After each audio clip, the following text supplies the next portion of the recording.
We should regularly wash our hands with soap and water and avoid touching our face with our hands.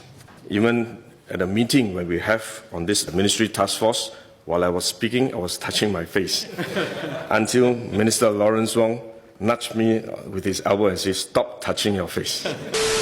Let me now share about what we know about this novel coronavirus. This virus comes from the family of coronavirus, which includes other viruses such as MERS and SARS, as well as the milder variants causing common cold. The medical consensus at this moment is that the novel coronavirus is more transmissible but appears less deadly than SARS. Evidence suggests that the rate of human-to-human transmission of this virus appears to be higher than that of SARS. For now, the evidence also suggests that transmission is mostly via droplets.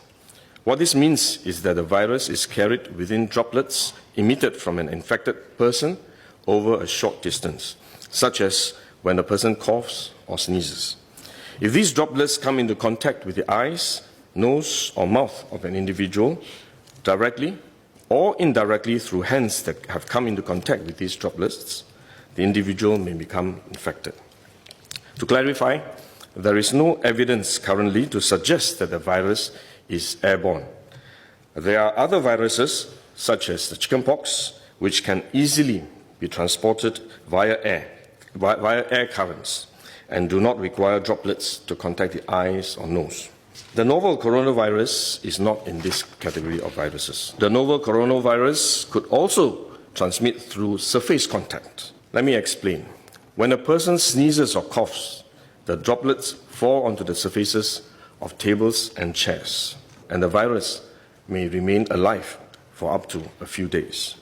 When someone else touches the surfaces of these tables and chairs, the virus can be transferred to his hands, and if he then rubs his eyes or nose without washing his hands, he may become infected. So we should wash our hands. This is also why we only quarantine the close contacts of confirmed cases. For more transient contacts, such as individuals that the confirmed cases may have walked past in malls or hotels, the risk of transmission is low. For coronavirus generally, the person is most infectious when he is displaying symptoms, or what you call symptomatic. And this is likely to be the case for the novel coronavirus as well. There is evidence of limited spread from a person without symptoms during the incubation period.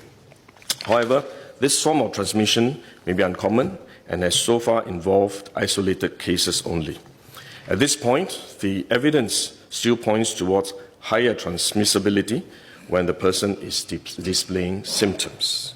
As such, medical professionals, both overseas and in Singapore, have advised that the most effective way that we can protect ourselves is to practice good personal hygiene. We should regularly wash our hands with soap and water and avoid touching our face with our hands. These may sound simple, but actually they're very difficult to do because all of us touch our face all the time. Even at a meeting when we have on this ministry task force, while I was speaking, I was touching my face until Minister Lawrence Wong nudged me with his elbow and said, "Stop touching your face."